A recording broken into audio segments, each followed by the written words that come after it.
ગુરુકુળ મહિલા arts and commerce કોલેજની વિદ્યાર્થીનીઓ આપ સૌ સમક્ષ પ્રસ્તુત કરવા જઈ રહી છે એક નાટક જેનું નામ છે એક અવાજ એક વિચાર એક ભારત. વિદ્યાર્થીઓ, દર્શનશાસ્ત્ર આપણને શીખવે છે કે ઈશ્વર સર્વત્ર છે.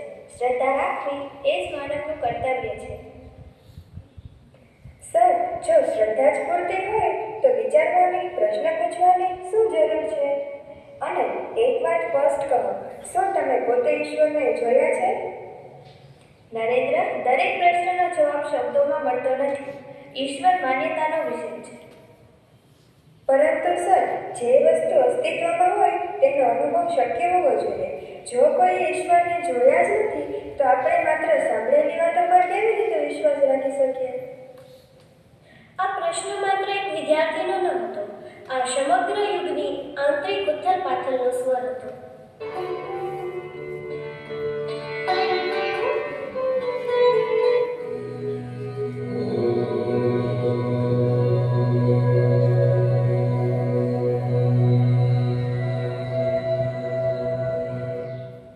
મહારાજ, હું અહીં અનેક વખત આવી છું, પણ મન આજે બહુ ભારેલું છે. બેટા, ભારેલું મન ખાલી કરવા માટે તો લોકો અહીં આવે છે. બોલ, શું છે તારા મનમાં? હું સત્ય શોધું છું.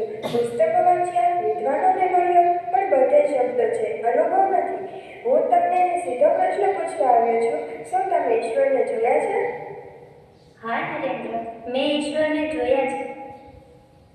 તમે મજાક તો નથી કરતા ને? લોકો તો કહે છે ઈશ્વર માત્ર માન્યતા છે.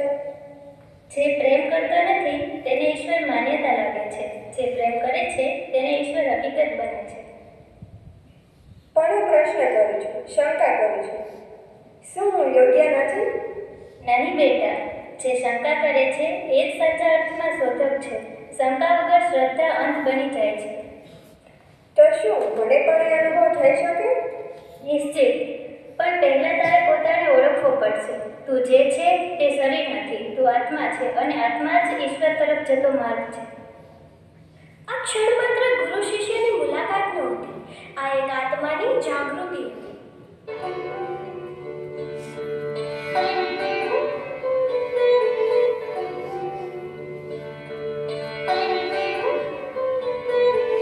હવે બોલશે ભારતના સ્વામી વિવેકાનંદ.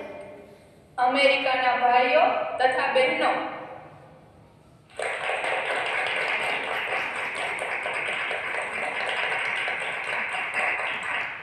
હું એવા દેશમાંથી આવ્યો છું જ્યાં ધર્મ ઝઘડાનું કારણ નથી, પરંતુ સહઅસ્તિત્વનો માર્ગ છે. મારો ધર્મ મને શીખવે છે કે સત્ય એક છે, પણ તેને જોવાના માર્ગો અનેક છે. આજ સુધી ધર્મના નામે લોહી વહેતું આવ્યું છે. આજે હું આ મંચ પરથી કહું છું, હિંસા નહીં, માનવતા જ ધર્મ છે. આ શબ્દો કોઈ પુસ્તકમાંથી ન હતા, આ ભારતના આત્મામાંથી નીકળેલું નાદ હતું. સ્વામીજી, અમે ભયમાં જીવીએ છીએ. અસફળતા, ગરીબી, અપમાન આ બધું અમને ડરાવે છે. ડર એ સૌથી મોટું પાપ છે, કારણ કે જે ડરે છે એ પોતાની શક્તિ ભૂલી જાય છે. યાદ રાખજો, તમે નબળા નથી, તમે અનંત શક્તિના વારસદાર છો. તો અમારે શું કરવું? ઉઠો, જાગો, અને જ્યાં સુધી તમારું લક્ષ્ય પ્રાપ્ત ન થાય ત્યાં સુધી અટકો નહીં. શરીર નાશ પામે છે, પણ વિચારો અમર રહે છે. અને આ સાથે અમારું